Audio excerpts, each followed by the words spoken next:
Vamos a continuar con nuestra serie de Colosenses, Jesucristo es suficiente, y vamos a resumir en todo lo que vamos a ver, se resume en una frase, y todo lo que hagan. Entonces, ¿a qué se refiere esta frase? ¿Qué está hablando? Y para eso vamos a ir a la carta de Pablo a los Colosenses. Recuerden que decíamos que Pablo estaba preso en Roma, desde allí escribió 4 cartas, Efesios. Yo creo que a esta altura me pueden decir sin ver en la pizarra cuáles cartas eran, pero ya. Efesios, Filipenses, Colosenses y Filemón.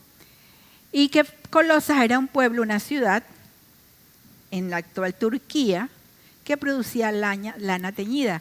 Y que Pablo no fundó esta iglesia, sino uno de sus discípulos. Que existía una amenaza que enfrentaba esta iglesia porque falsos maestros querían introducir elementos sincréticos que apuntaban a que Jesús no era suficiente. Y que es importante recordar que esta carta, al estar al inicio, los primeros 30 años habían pasado de la resurrección de Cristo, era importante que en la iglesia se establecieran los parámetros firmes de la fe cristiana. Que no se permitiera que desde el principio se introdujeran ideas falsas, porque se iba a distorsionar el camino de la fe. Entonces, hoy vamos a ir a Colosenses 3 y vamos a ver en el versículo 1 al versículo 17 que nosotros podríamos encontrar 3 subdivisiones en esta porción que vienen del capítulo 2, capítulo 1 y 2. Pablo había estado hablando de la parte teórica, de lo doctrinal. Esto es muy característico en Pablo. En sus cartas él toma una primera parte de la carta para establecer el fundamento doctrinal de la fe, cuál es la enseñanza básica, a qué se refiere la vida cristiana, y luego lo lleva a la práctica. Y te lleva entonces a entender, bueno, eso que vimos teóricamente, cómo se vive, ¿verdad? Como cuando uno ve en la escuela y te dicen que el agua es H2O y tú te quedas, porque tiene 2 átomos de hidrógeno, 1 de oxígeno, ¿por qué hace? Y te quedas como, ¿what? Y entonces, ¿qué hago con eso? Y luego entiendes todo lo que tiene que ver, te explican, bueno, y se usa para esto, sin el agua no puedes vivir. Hay una parte teórica y hay una parte práctica. Para mucha gente, el no entender esta verdad los lleva a pensar que el cristianismo es pura teoría o que el cristianismo es una religión más en donde se trabaja teóricamente con el pensamiento y se entiende teóricamente a Dios. No tendría ningún sentido un Dios que se comunica solo para aclarar cosas en nuestra mente, en nuestro conocimiento, en nuestro pensamiento y no nos dijera cómo se vive. Entonces Pablo utiliza en este caso, en esta carta, a partir de los capítulos 3 y 4, entonces él nos lleva a cómo se vive lo que él había estado anunciando. Él en parte dijo, Jesús es suficiente porque Jesús murió y Jesús resucitó. Y Jesús pagó el precio por todos nuestros pecados. Y todos los poderes, todo lo que era en contra nuestra, Él los humilló públicamente, veíamos la semana pasada, cuando los exhibió públicamente en la cruz. Y entonces dice, teóricamente hablando, figuradamente hablando, entonces ustedes han muerto con Cristo y han resucitado con Cristo. Y utiliza la metáfora, decíamos, del bautismo, de cómo morimos con Él y cómo resucitamos con Él. Y en esa misma línea, Pablo continúa diciendo entonces, en el capítulo 3, puesto que ustedes ya han resucitado con Cristo, fíjense que viene hilando el pensamiento anterior, del capítulo anterior, dice, busquen las cosas de arriba, donde está Cristo sentado a la derecha de Dios. Estos primeros 4 versos, vamos a leer los 4 versos y luego vamos a volver para atrás. Dice, porque ustedes ya han muerto y su vida está escondida con Cristo en Dios. Cuando Cristo, que es la vida de ustedes, se manifieste, entonces también ustedes serán manifestados con Él en gloria. Entonces fíjense que dice, puesto que ustedes ya han resucitado con Cristo, busquen las cosas de arriba. estos primeros 4 versos nos dan la base de cómo se vive la vida. Y fíjense, no me gusta decir cómo se vive la vida cristiana, porque es donde está parte del error. Pensar que hay una vida cristiana y una vida no cristiana. Entonces yo vivo la vida cristiana el domingo de 10:30 a 12:30. Y luego ya no vivo más la vida cristiana hasta el miércoles a las 7:30 de la noche.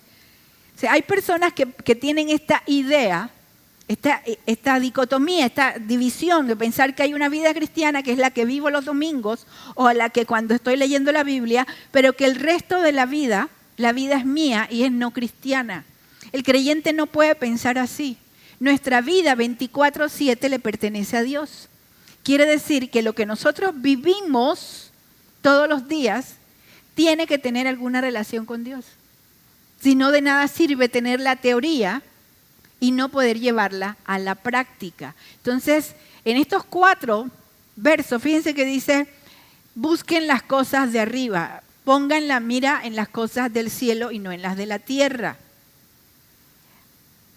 Esto lleva a algunos a pensar que la vida cristiana es una vida de contemplación, casi mística, en la que solo se piensan en las cosas de arriba, del cielo, y nosotros no tenemos nada que ver con lo que pasa en la tierra. Otra vez es una gran equivocación. Nosotros tenemos en Hebreos, que el autor de los Hebreos dice, puesto los ojos en Jesús, el autor y consumador de nuestra fe. Entonces, siempre lo que nos está diciendo aquí Pablo, y más adelante en Hebreos, es que una vez que nosotros hemos nacido en Cristo, Jesús lo llamó a esto nacer de nuevo, cuando habló con Nicodemo, Juan capítulo 3. Luego Pablo en 2 Corintios 5:17 dice, de modo que si alguno está en Cristo, nueva criatura es. O sea, él lo que dice es cuando uno ya ha nacido, uno es una nueva criatura, uno ha experimentado. ¿Qué pasa? ¿Cómo es así nacer de nuevo? Nacer de nuevo es que cuando tú le entregas tu vida a Cristo, tú mueres a tu vida sin Dios y Él te da una nueva vida en Él. Él es el que te hace nacer y por eso ahora puedes tener una comunión con Él, puedes tener relación con Él. Por eso ahora podemos caminar en la vida de santidad que Él ha diseñado y podemos heredar la vida eterna. Somos nuevas criaturas.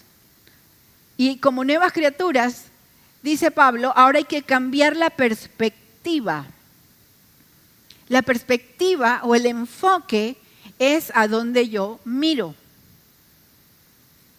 Si tú estás manejando, tú tienes que mirar, tu perspectiva no puede estar puesta,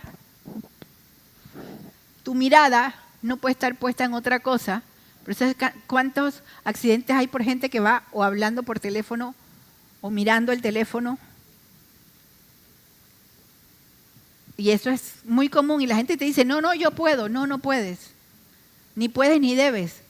Porque nuestra mente y nuestros ojos y todo, nuestros sentidos, están diseñados para enfocarnos en una cosa a la vez. Entonces nosotros tenemos, ahora que hemos llegado al Señor, tenemos que enfocar, cambiar la perspectiva y ahora no podemos vivir nuestra vida diaria, nuestra vida normal, no la podemos vivir de acuerdo a nuestra propia vida, nuestras propias ideas, a nuestras perspectivas, sino que nosotros tenemos que cambiar el enfoque. Dice, busquen las cosas de arriba, no las de la tierra. La única manera en que el creyente puede vivir en esta tierra una vida agradable a Dios, de acuerdo a la voluntad de Dios, una vida donde nos vaya bien realmente, es cuando obtenemos nuestra perspectiva de vida horizontal, de nuestra vida, cuando la obtenemos de lo vertical. Cuando yo obtengo mis principios, cuando yo obtengo la fuerza, el poder del Espíritu Santo, el entendimiento y la sabiduría de Dios, Cuando yo estoy afirmada en Cristo y en su obra, entonces yo puedo vivir una vida diaria acá en la tierra agradable a Dios. Y recuerden algo, si es agradable a Dios y hemos nacido de nuevo, va a ser agradable a nosotros. Y es cuando Pablo entonces les dice, pongan la mira en las cosas, dice, porque ustedes ya han muerto y su vida está escondida con Cristo en Dios. Aquí está el secreto de cómo nosotros podemos vivir una vida para Dios. Y nuestra vida puede reflejar lo que Dios quiere. Nosotros cantábamos, ser un reflejo de tu amor. Y por eso les decía, o siempre les digo, o comentamos, no se trata solo de cantar y qué entendemos con la canción, o cómo nos mueve una canción, o cómo nos mueve emocionalmente, sino cantar con el entendimiento. Y entender que lo que estamos diciendo tiene un sentido. Quiero ser un reflejo de tu amor. Yo no puedo por mí misma ser un reflejo del amor de Dios o agradar a Dios si Cristo no vive en mí. Yo no puedo si no entiendo que mi vida, cuando dice está escondida, quiere decir mi vida le pertenece a Dios, mi vida está segura en Cristo, tu vida no está expuesta a la voluntad de cualquiera. Y esto es importantísimo. Uno de los grandes problemas que nosotros vemos en la... No me gusta decir sociedad actual porque es lo que se ha vivido siempre, pero es el tiempo que estamos viviendo, es ¿verdad? Yo no puedo hablar de la Edad Media porque estamos viviendo aquí. Pero uno de los grandes problemas actuales es que cada vez más se generan comportamientos, actitudes y pensamientos y emociones dependientes. Se anima a la gente a ser dependiente de la opinión de otros, dependiente de la aprobación de otros, dependiendo del amor de otros, dependiente de los éxitos que se obtienen de manera instantánea. Estaba viendo un documental, un ensayo que hizo un joven en un país de Latinoamérica, de Sudamérica, y estaba hablando de todos los estudios que se han estado haciendo en los últimos años que demuestran que cada vez más las nuevas generaciones tienen más problemas para leer y tener comprensión lectora. Pero es una cosa a otro nivel. Cuando yo estaba estudiando entonces los números, las estadísticas y a qué se refieren con la dificultad para... puedes leer el símbolo y algunos leen hasta con dificultad, pero cuando tú les preguntas ¿qué leíste? ¿Qué significa? No hay comprensión lectora. Entonces se veía como parte del problema es que se ha ido estimulando que las nuevas generaciones están cada vez más aferradas a juegos de todo tipo, en las redes sociales y todo, donde obtienen una respuesta casi que automática, satisfactoria, y a un niño que le quitaron uno de los juguetes, y un niño de, qué sé yo, tendría 7, 8 años, y le gritaba a los padres, pero con un estallido emocional, exigiendo que le devolvieran, y el niño llega a decir, es que esa es mi vida.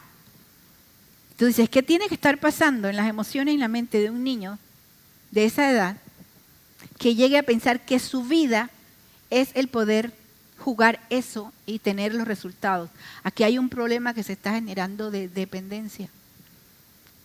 Entonces, cuando nosotros entendemos que tenemos casi que una disposición natural a buscar la aprobación, a buscar el afecto, a que nos digan, ok, todo está bien, vas a estar bien, lo hiciste bien, y esa sobreestimulación de la aprobación, nosotros vamos perdiendo de vista que nuestra vida no depende y no le pertenece ni a un gobierno, ni a un sistema, ni a una sociedad, ni a una cultura, ni a otras personas. Nuestra vida está escondida con Cristo en Dios.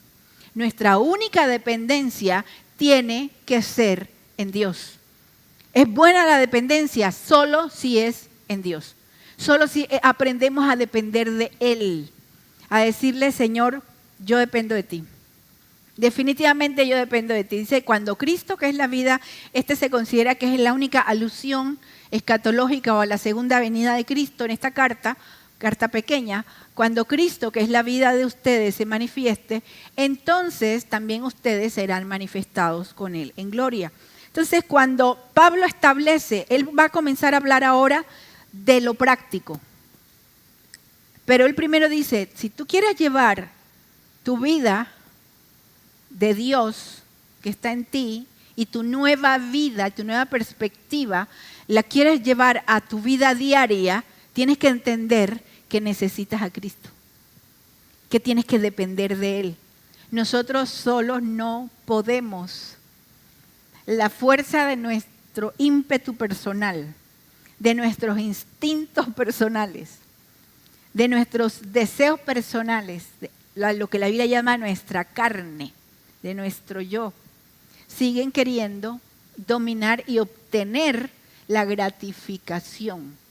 El ser humano, a todos nos gusta vivir bien y tener cosas buenas, y no estoy hablando solo de lo material.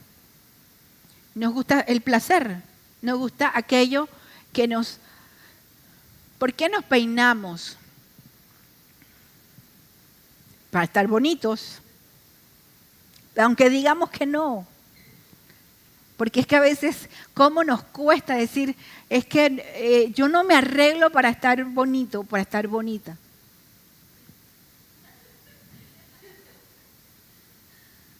A nosotros nos gusta sentirnos bien. Y el problema es que si fuera solo sentirme bien por aquello que como me veo, uno dice, bueno, el problema es que eso nace del corazón. Pablo está diciendo, ustedes no pueden vivir lo que sigue en su vida a menos que entiendan que tienen que vivir su vida escondida en Cristo. Que tienen que tener la perspectiva puesta allá. No para estar como quien dice, es que yo ando en las nubes y no sé qué pasa acá en la tierra porque yo estoy con Cristo. No, la perspectiva es qué dice Dios, cómo se debe vivir. Cómo enseña Él, cuáles son las normas. Y ese es el pedacito que a mucha gente no le gusta cuando se le habla del Evangelio. Porque la gente quiere tener un Dios, la gente quiere tener un Dios. Quiere tener un ser superior que le haga los mandados.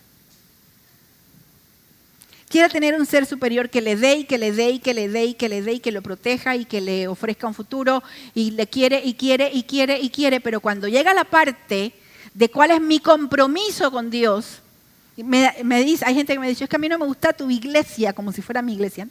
Tu iglesia porque ahí es no hagas, no hagas, no hagas, no hagas y no hagas y no hagas.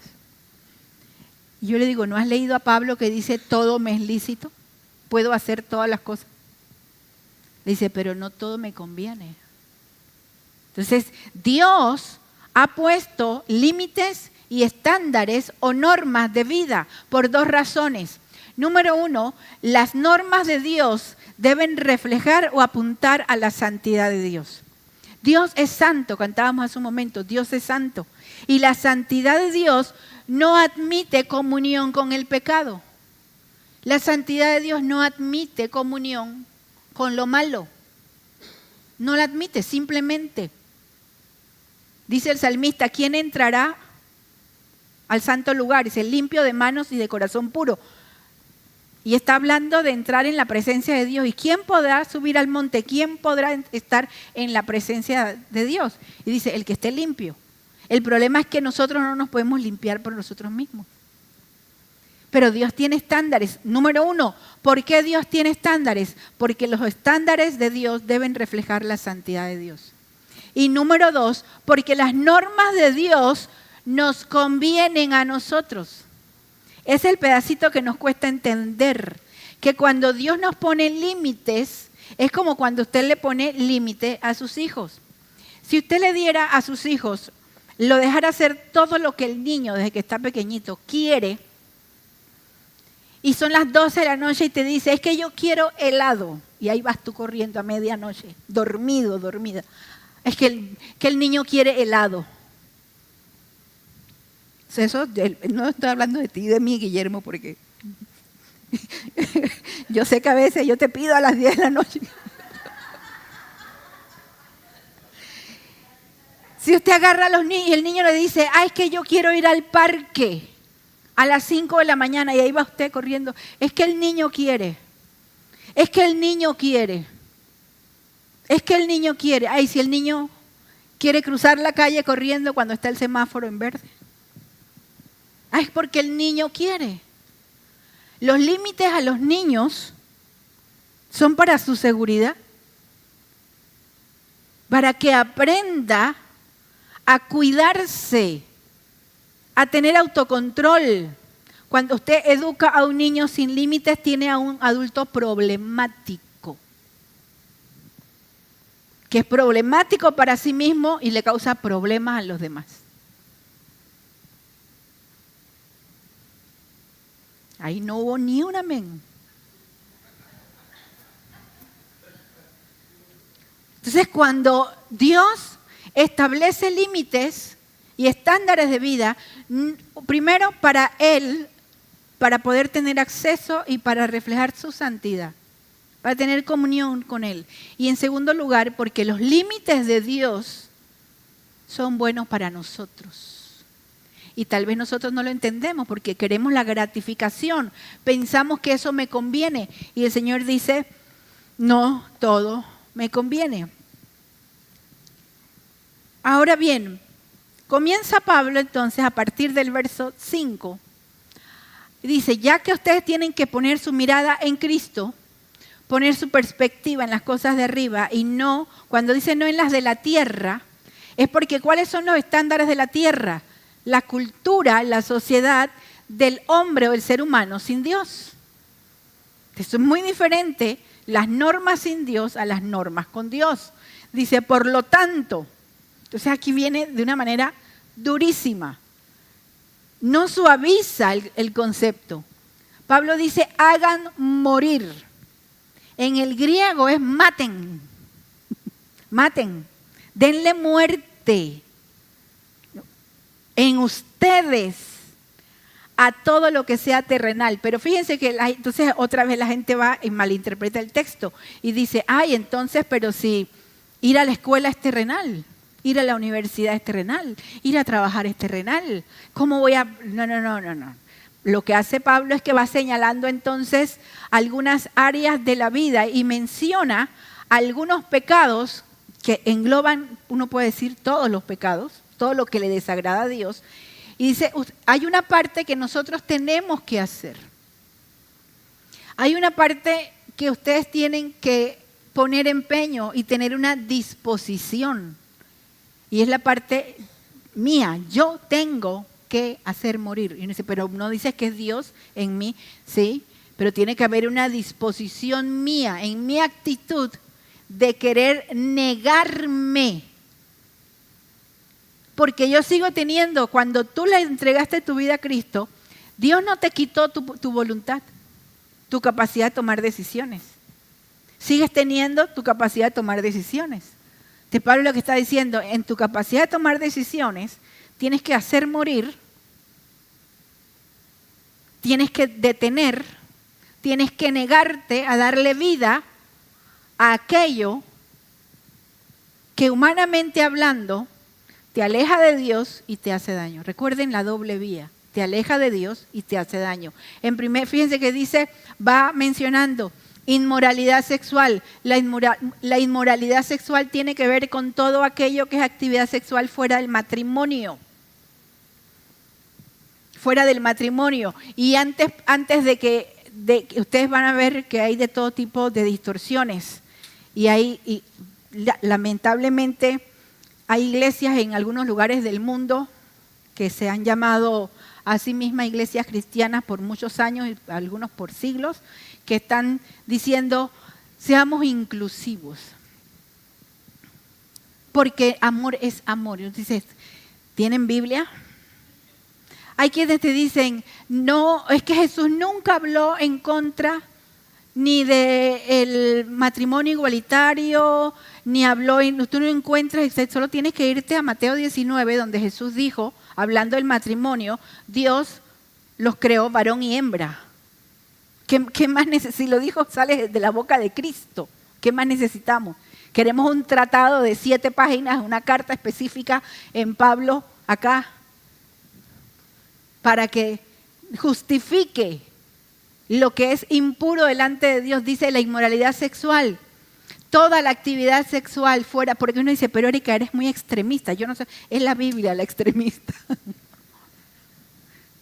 ¿Por qué? Porque recuerden lo que decíamos la semana pasada, el pecado sexual es el único de que la Biblia dice que el que peca con su cuerpo, inmoralidad sexual, peca contra sí mismo. Porque en la sexualidad está la identidad del ser humano, está la intimidad del ser humano. En la sexualidad está el aprecio que el ser humano tiene a su propio cuerpo, la estimación que tiene de su propia persona. Y uno dice, no, Erika, es exagerado, si es solo... Es la carne, solo la carne. Ajá, separa tu carne de tu identidad, separa tu carne, tu cuerpo de tu mente, sepáralo de tus emociones, sepáralo. No puedes. Entonces por eso dice, tienen que morir, hagan morir. Nosotros no podemos andar matando y resucitando la inmoralidad sexual cada cierto tiempo. Dice que hoy te mueres, mañana te levanto. Hoy te mueres, mañana te levanto. Impureza, pasiones desordenadas. Pasiones desordenadas. ¿Cuáles son pasiones desordenadas? Usted no piensa que pasiones desordenadas, por poner un ejemplo sencillo, que usted sea una persona que es que yo me puedo controlar con la bebida, porque también te dicen, es que ¿por qué? La Biblia dice que puedes tomar vino. ¿Sí? Pero dice, no seas dado al vino, le dice. Dice, pero ¿cómo así? La Biblia, otra vez la Biblia dice, todo me es lícito. Pasiones desordenadas. Es que entonces, como la Biblia me dice que no hay problema, que yo puedo tomar vino, entonces no importa si yo el viernes me voy de farra, y me voy el viernes, y me voy con los amigos, y nos emborrachamos, y hacemos, y deshacemos, en un desorden de vida, porque yo lo maté el domingo, pero lo reviví el viernes. Pasiones desordenadas. Cuando uno está esclavizado, pasiones desordenadas también es tener una relación no solo fuera del matrimonio, en el sentido de lo sexual, sino una relación con una persona que aunque no sea sexual, es una relación enfermiza, en la cual esa persona prácticamente determina mi estado de ánimo, determina mi hacer o no hacer, y yo estoy supeditada a lo que esa persona quiere, piense y diga. Son pasiones desordenadas que no nos llevan a ninguna parte. Tú no puedes entregarle tu voluntad a otra persona que no sea Dios. No puedes, no debemos. Tenemos que frenar. Y hay gente que dice, es que es el amor de mi vida. Por un año, un mes. ¿Usted sabe cuántos amores de la vida usted puede ir teniendo a lo largo de la vida? Porque así somos los seres humanos. Que es el gran amor de mi vida. Romeo y Julieta, qué amor tan bonito. Sí, ¿usted ha leído a Romeo y Julieta? Fue un amor tan bonito que terminaron muertos a los 13 años. Pero no podían vivir el uno sin el otro. Pero nosotros tenemos ideas distorsionadas de la realidad. Dice malos deseos. Es interesante porque en otras versiones dice malicia. Los malos deseos, la malicia, no es solamente el que me cae mal a alguien, sino que le deseo mal e inclusive hago cosas para que le vaya mal. O hay en mí el deseo y cuando le pasa algo malo digo, bien hecho, se lo ganó. Malicia y avaricia. Fíjense que es interesante porque algunos comentaristas piensan que cuando dice eso es idolatría se refiere a todos los 5 pecados o solamente a la avaricia. Puede entenderse de las dos maneras.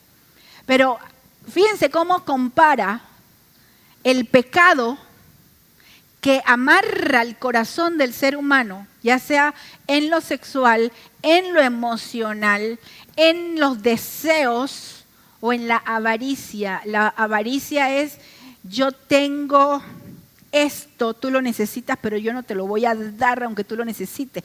Más bien te voy a quitar eso que tienes porque yo lo quiero. La avaricia es el deseo, es el impulso egoísta de no compartir y más bien codiciar lo que tiene otro. Una persona avariciosa no es generosa. No es generosa. Porque siempre quiere más. Siempre quiere más. Y dice Pablo, eso es idolatría. ¿Por qué compara todo esto, ya sea estos o solo la avaricia, con la idolatría? Porque llega un momento en que uno, fíjense que esto es habla de la vida diaria, de vivir, de cómo se vive la vida. Y él dice, eso es idolatría. Todo lo que en nuestro corazón ocupe un lugar más importante que Dios es idolatría. A veces nosotros pensamos que idolatría es solo, bueno, voy a agarrar este pedacito de madera, me gustó, lo voy a tallar, le voy a poner una carita feliz, los ojitos, la carita feliz, y lo voy a poner en mi camita, al lado de mi cama, y entonces te vas a llamar Santa Sonrisa. Y entonces todos los días le voy a orar a Santa Sonrisa. Y todos los días le voy a agradecer. Algunos piensan que solo eso es idolatría. No, la idolatría tiene que ver con hacia dónde está inclinado mi corazón. ¿Qué ocupa el lugar? Por eso es que hay personas que idolatran personas. Por eso es que hay personas que idolatran deportistas. ¿Usted sabe qué es llegar a un punto? Estábamos conversando en esta semana de personas que llegaron a vender sus casas para ir a ver un juego del Mundial. Oímos de una pareja que se endeudó por 5 años para ir a un juego. Y te dicen con alegría, pero es que lo bailado nadie me lo quita. Te lo quitas tú mismo todos los días.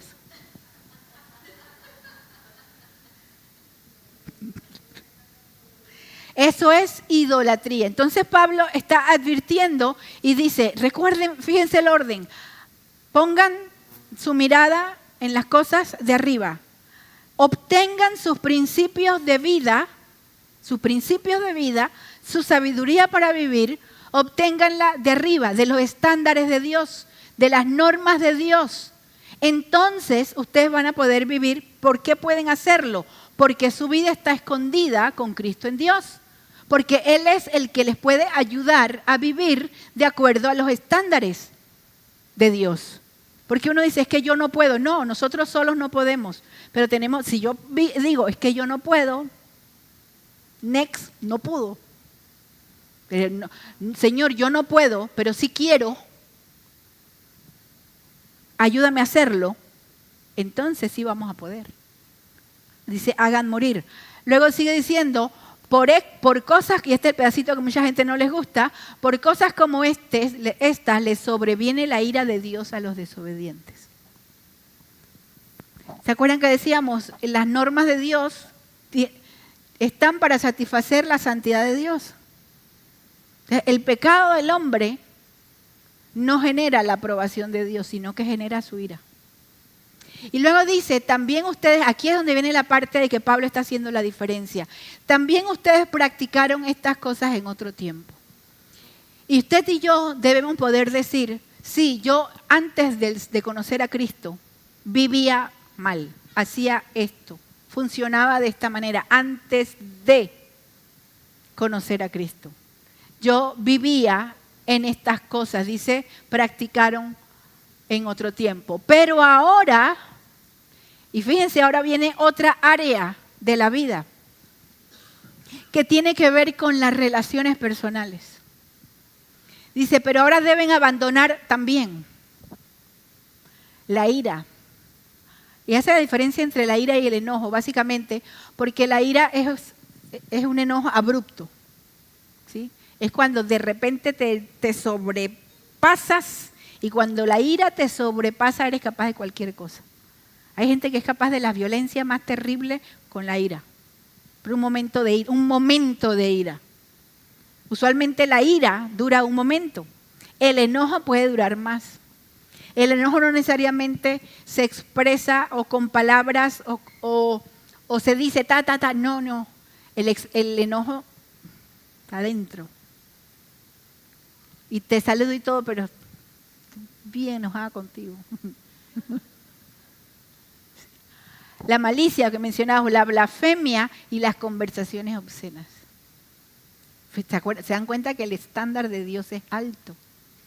Una de las cosas más tristes que yo miro en estos últimos años es la degradación del lenguaje en todas las esferas de la vida. Usted escucha, antes usted no se le imaginaba que alguien con un presentador de televisión, un político, un presidente, un maestro, hablara con palabras obscenas. Pero ahora el que no lo hace es el que es raro. Antes había tal, entre comillas, es que eso es censura, uno debe poder decir lo que quiere. Y tú veías que los programas, las películas, lo que sea, no tenían ese tipo de lenguaje. No, ahora es complicado escoger qué ver. Porque todo lo que llena, recuerden lo que dijo Jesús, de la abundancia del corazón habla la boca. La persona que de su boca salen grillos y cucarachas. ¿Dónde viven las cucarachas? En las partes más sucias.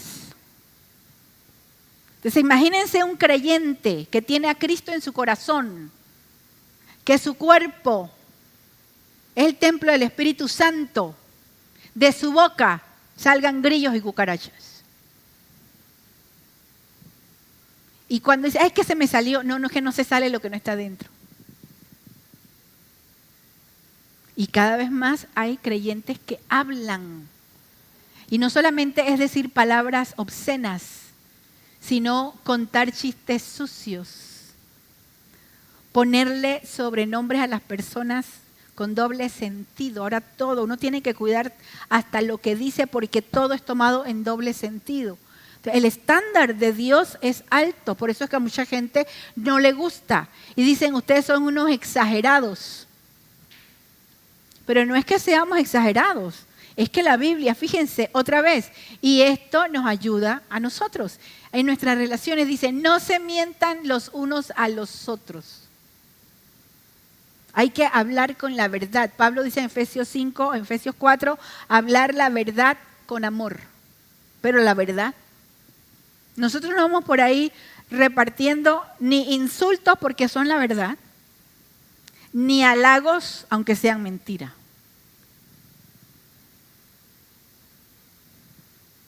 Dice, porque pues ya ustedes se han despojado de la vieja naturaleza y de sus hechos. Fíjense, tienen que hacer morir, tienen que abandonar estos comportamientos, estas actitudes, tienen que abandonarlos. ¿Por qué? Porque ya ustedes, despojarse es como despojarse en el sentido del griego, es como quien se quita la ropa. Se han despojado de esa naturaleza vieja, sin Dios, era la que nos llevaba a vivir fuera de las normas de Dios. Dice, y de sus hechos. Y se han revestido de la nueva naturaleza. Es cuando dice otra vez, somos nuevas criaturas en Cristo. Ahora, imagínense que usted viene de trabajar, ha trabajado todo el día, o ha estado en la calle todo el día. Usted se puso su ropita en la mañana y salió. O trabajó en la casa con su ropita. Cuando llega la hora de dormir, usted no toma la pijama y se la pone encima de la ropa que usó todo el día. No tiene ninguna lógica. Usted se tiene que quitar la ropa sucia para ponerse ropa limpia. ¿Cierto? Entonces, por más que me guste, que yo diga, es que este pantalón me gusta mucho. Entonces, mañana me voy a poner otro pantalón encima de este porque este me gusta mucho. nosotros tenemos que, es una acción doble. Yo me tengo que despojar de lo viejo, pero, me quité la ropa, voy a salir sin ropa. Me tengo que despojar de la ropa vieja o de la ropa sucia, pero me tengo que poner la ropa nueva, la ropa limpia. Entonces Pablo es lo que está diciendo, ustedes ahora se han despojado de la naturaleza vieja y se han revestido de la nueva naturaleza. La naturaleza de quién, dice, es una naturaleza que se va renovando a imagen del que lo creó hasta el pleno conocimiento. La Biblia nos enseña en varias ocasiones, varios momentos, que la obra de Cristo en nuestras vidas tiene que ver no solamente con que nos salvó, sino que Él va regenerando. Dice Pablo, aquel que comenzó la buena obra en ustedes, la perfeccionará hasta el día de Jesucristo. Lo que nos está diciendo es que la obra de Dios en nuestra vida es una obra en continuo presente, de trabajo permanente del Espíritu Santo en nosotros. Por eso dice Pablo, Romanos 12:1 y 2. Preséntate tal como estás delante del Señor, como una ofrenda que está viva. Y permite que Él vaya renovando, transformando tu entendimiento. Que Él te transforme. ¿Y cómo se transforma? ¿Quién lo transforma? El Espíritu Santo. Entonces es lo mismo que dice Pablo aquí, que dice que se va renovando esta nueva naturaleza en nosotros. Dios la va renovando en nosotros. Dios va trabajando, porque a veces uno se frustra y uno dice, ay, tengo tanto tiempo luchando contra esto o viendo esto en mi vida y cómo me cuesta. Entrégaselo al Señor. El problema es que cómo me cuesta desprenderme de esto. Y estoy luchando para desprenderme de esto, de una atracción que me hace daño, de una relación que me hace daño, de un comportamiento que me hace daño, de una manera de pensar que me hace daño. Y estoy tratando de desprenderme. Y viene el Señor y te dice, dámelo. Y tú, es que me cuesta. No puedo desprenderme, pero dámelo. Para renovar, para darte algo nuevo, algo mejor. Es que, ¿cómo me cuesta? ¿Por qué no simplemente hacemos así? Le decimos, Señor, toma y cambia. Pero es que, otra vez, nos gusta el resultado o la sensación cuando estamos haciendo algo por placer y pensamos en la gratificación y no en la consecuencia. Dice, hasta el pleno conocimiento, donde ya no importa, y aquí es donde viene la verdadera inclusión de Dios, es que cuando Dios salva, Él no tiene que ver, cuando dice no importa el ser griego o judío, no está hablando necesariamente de la nacionalidad, está hablando de la cultura y la religiosidad. No importa de cuál sea tu trasfondo cultural, tu historia de vida, dónde naciste, cuánto estudiaste, porque dice estar circuncidado o no estarlo, los rituales religiosos, ser extranjero o inculto, de dónde hayas nacido, no tiene nada que ver. No tiene nada que ver tu nivel de educación. No tiene que ver en ese tiempo de Pablo si eran siervos o esclavos o eran libres. Dice, no importa, nada de eso importa en la nueva vida en Cristo. No importa, porque Cristo es todo. Él es suficiente. Entonces, nosotros, por eso el Evangelio es predicado en todo el mundo. Y Dios no se pone a alguien en una puerta a decir, Chapina, de Guatemala, no. Panameña, estamos en Panamá, sí. No. Delante de Él dice, no importa. ¿Cuál es tu historia pasada? Lo importante es lo nuevo que hace Cristo en nosotros. Eso es lo importante porque Él es todo. Fíjense que ahora, primero nos presentó la parte de te tienes que despojar. Lo que no te conviene. Los estándares que no alcanzan el estándar de Dios, los comportamientos que no alcanzan el estándar de Dios. Ahora que te dice, pero tú, eso es cuando no conocías a Cristo, vivías de esa manera. Ahora tienes que revestirte, ahora tienes que ponerte, vivir de acuerdo a tu nueva naturaleza, vivir de acuerdo a tu nueva manera de pensar y de entender las cosas, porque la entiendes de acuerdo a la perspectiva. Mira lo que está arriba. Lo que dice Dios, no lo que dice el mundo. Por tanto, como ahora eres escogido de Dios, santos y amados, revístanse. Ahora te da la lista de lo que hay que poner, de lo que tiene el vestido. Porque si solo nos dijera, desvístanse de. Entonces, si no ahora te quitaste esto, ¿qué te tienes que poner?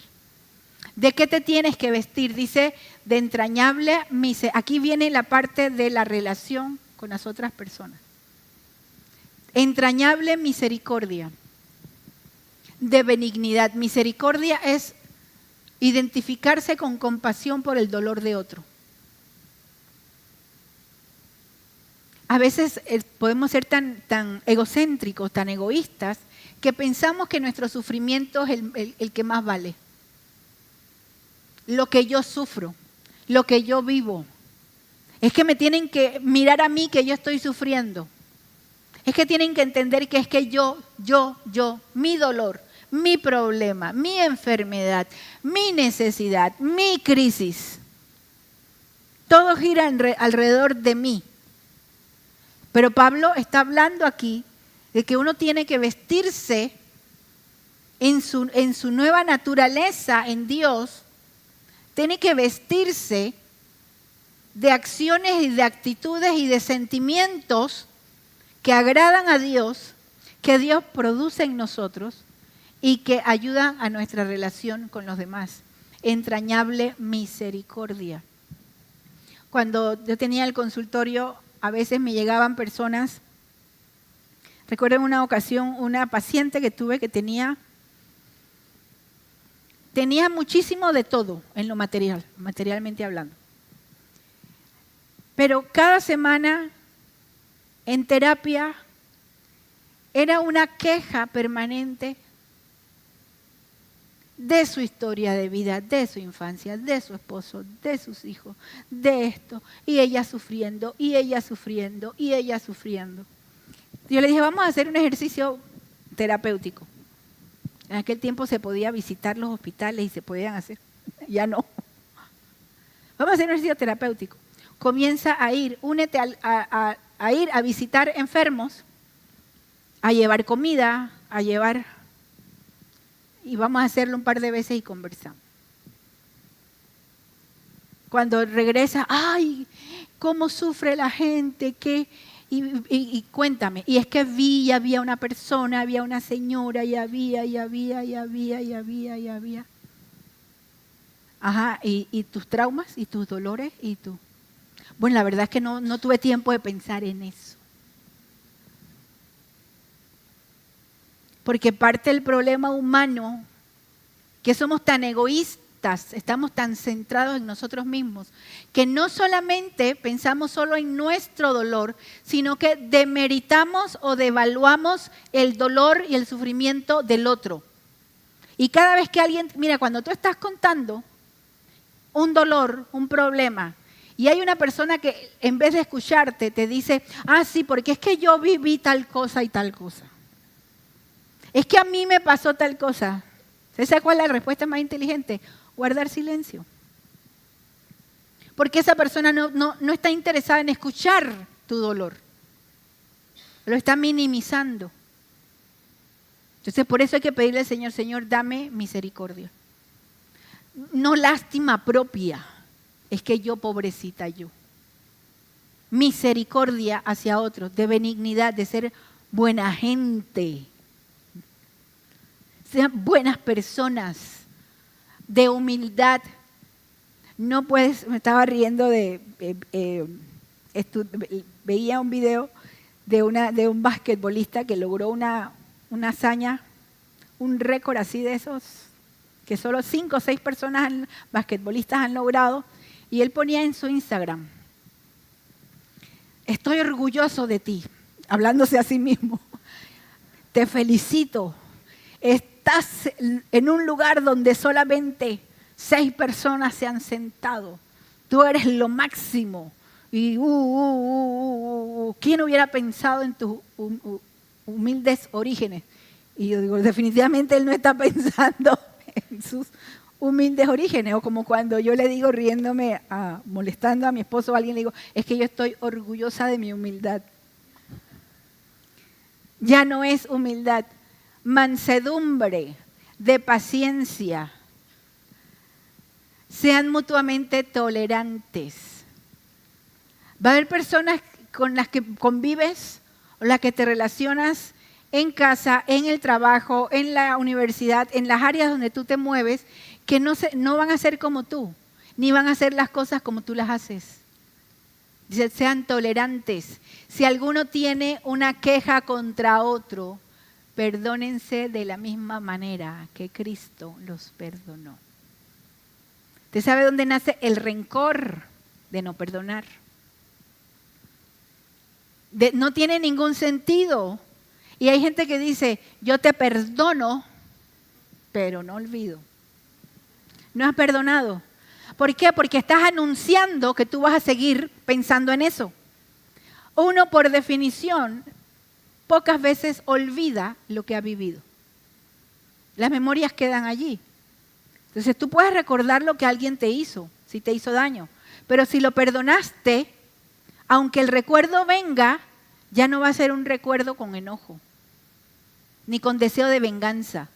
Solo va a ser un recuerdo, pero se va a ir, porque ya no va a tener la carga emocional que tiene un recuerdo donde no hay perdón. Y fíjense cuando dice perdónense de la misma manera que los perdonó Cristo. ¿Se acuerdan cuando Pedro le dice al Señor, ¿cuántas veces tengo que perdonar? 7 estarán bien. Ahí Pedro estaba haciendo un alarde de su generosidad. ¿Por qué? Porque los rabinos y todo enseñaban que uno podía perdonar hasta 3 veces a alguien. Entonces, claro, cuando tú puedes perdonar 3 veces. Entonces, cuando Pedro dice, puedo perdonar los 7. O sea, soy más generoso, soy más perdonador. Entonces, el Señor, con guante blanco, le dice hasta 70 veces 7, que son 490 veces. Y está utilizando la figura de la hipérbole, que es la exageración, para decirle, no te tienes que concentrar en un número, en qué cantidad de veces vas a perdonar a alguien, sino que nosotros no debemos pensar en la cantidad del perdón, sino en la cualidad del perdón. ¿Y cuál es la cualidad del perdón? Perdonar de la misma manera que Cristo te perdonó. ¿Hemos pensado cómo Cristo nos perdonó? Dice Jeremías que al Señor le agradó perdonarnos nuestros pecados y los echó tras sus espaldas. Una de las razones por las cuales yo predico y me muevo y hago lo demás, porque no me veo el cablezón que está colgando acá. Si yo lo viera, porque me han dado instrucciones que tiene que ir dentro de la ropa, pero yo soy muy, ya saben, que todo se me enreda, todo no funciona, tengo un problema de ojo a mano, no sé. Entonces se me ocurrió esto y pongo aquí la batería y el cablezón acá atrás. ¿Por qué no me da pena? Porque yo no lo veo. Yo solo veo esto. Si yo ando libre, predico, hablo, me muevo, yo no veo lo que tengo atrás. Cuando el Señor te perdona, Él toma tu ofensa, Él toma tus pecados y los tira. Quiere decir que Él no está mirando lo que tú hiciste. Pero nosotros decimos que perdonamos y yo te perdoné, pero tú acuérdate que en el año 1973, tú te acuerdas que andábamos y te acuerdas que me dijiste, pero no te preocupes, ya yo te perdoné.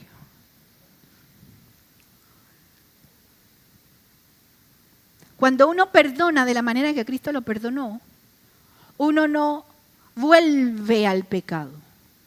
Uno no está recordando ni a uno mismo ni a los demás la ofensa.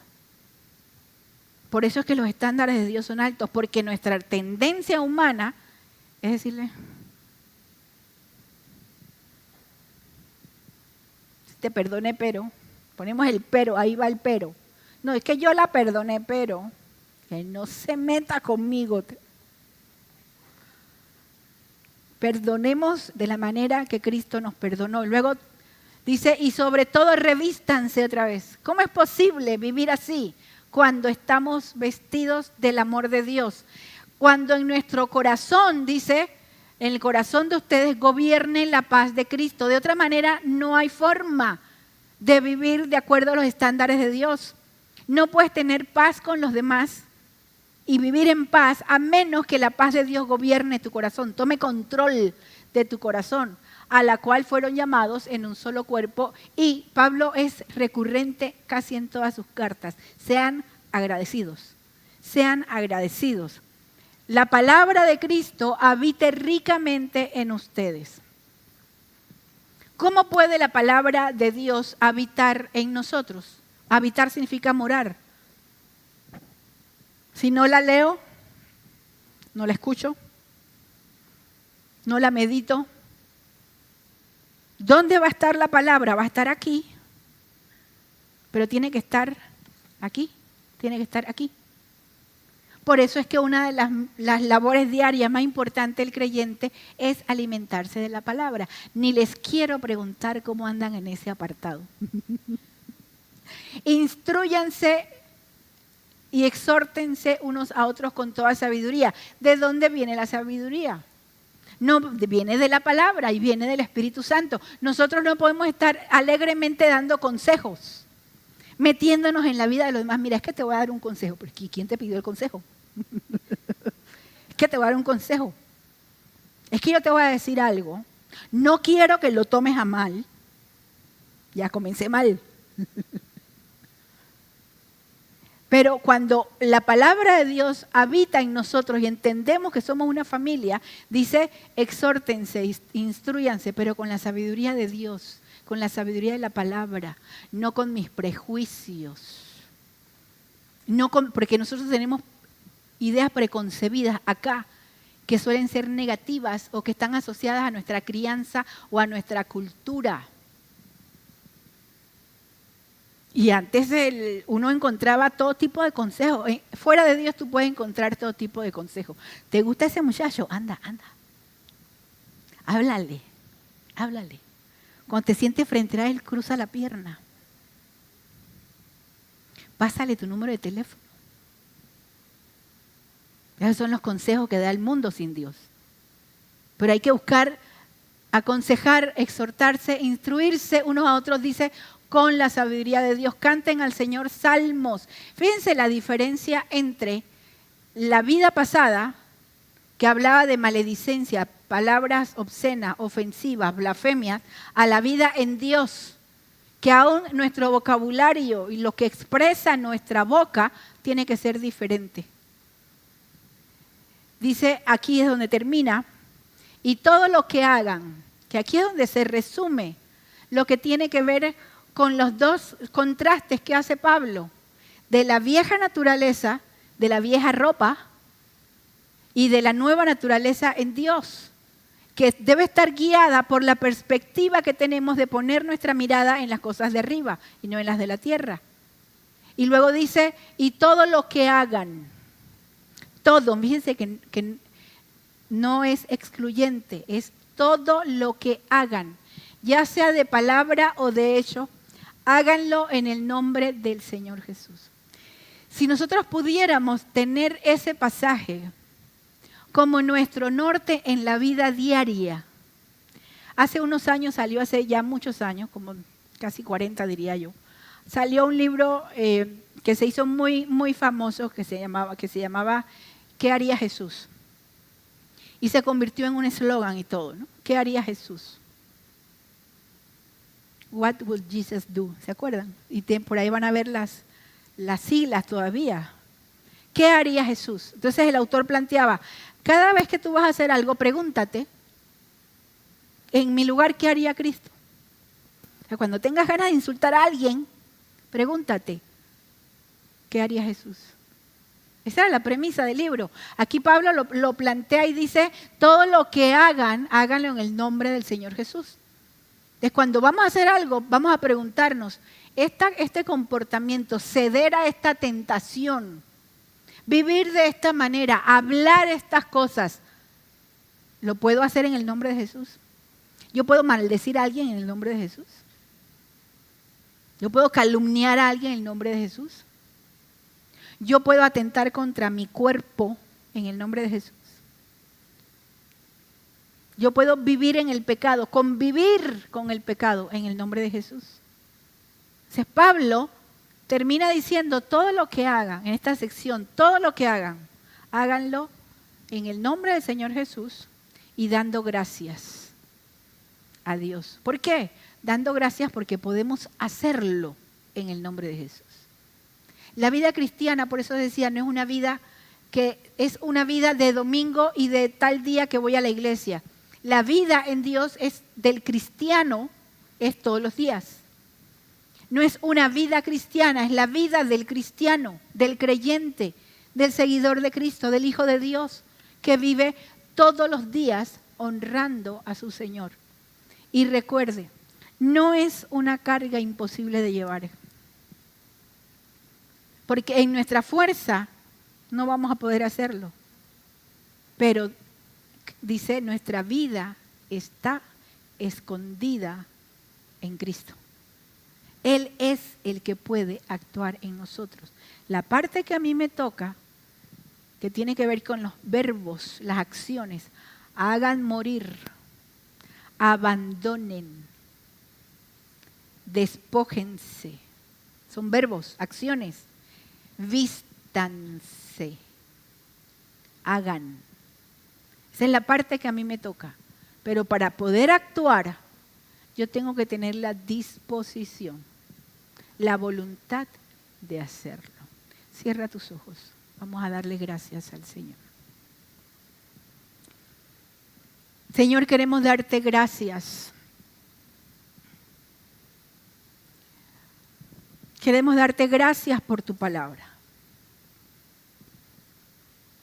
Señor, tu palabra es bien sencilla y al mismo tiempo es bien dura, porque nos confronta con la verdad, nos confronta con nuestra realidad, nos confronta con nuestra necesidad de tener un estándar de vida, una norma de vida, un estilo de vida diferente al que teníamos antes de conocerte. Solos no podemos hacerlo, Señor. Necesitamos de tu gracia. Necesitamos de tu poder. Yo te invito ahí donde estás, que puedas conversar, tomar un tiempo para conversar con el Señor. Si tienes que pedirle perdón a Dios porque tu vida no ha reflejado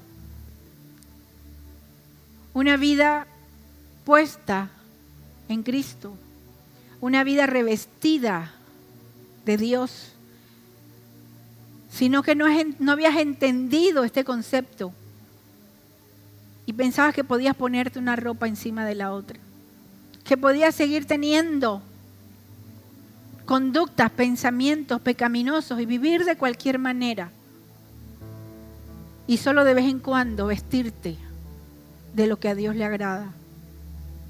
Señor, perdónanos, porque no hemos entendido el concepto de vivir una vida diaria para ti. Que en todo lo que hacemos debemos agradarte a ti, honrar tu santidad. No hemos entendido que es la manera correcta de vivir hace que nuestra vida sea mejor, que nuestro pensamiento sea más sano, más puro, que nuestras intenciones sean correctas, que nuestros impulsos autodestructivos sean eliminados. Señor, perdónanos, porque no hemos entendido lo que significa que tu palabra habite en nuestros corazones. Perdónanos por las veces que usamos nuestra boca para hablar lo que no conviene, para copiar los modelos del mundo. Perdónanos cuando hemos cedido, Señor, a tentaciones que nos esclavizan y encontramos la manera de justificar una situación que a ti no te agrada. Ayúdanos, Señor Jesús, a cambiar nuestra manera de pensar. Nosotros no podemos cambiar nuestra manera de pensar. Dice tu palabra que tú eres el que transformas. Tú eres el que renuevas nuestro entendimiento para que podamos ajustar nuestra visión moral y veamos las cosas como tú las ves. Ayúdanos, Dios, a creerlo, a vivirlo, a fomentar nuestra dependencia en ti, no nuestra dependencia en personas, en culturas, en lo social, en el mundo, en la gratificación personal o en la búsqueda de aprobación externa, sino que entendamos que nuestra vida está completa en ti, que tú eres suficiente para nosotros, Señor Jesús. Ayúdanos a entenderlo, Señor Jesús.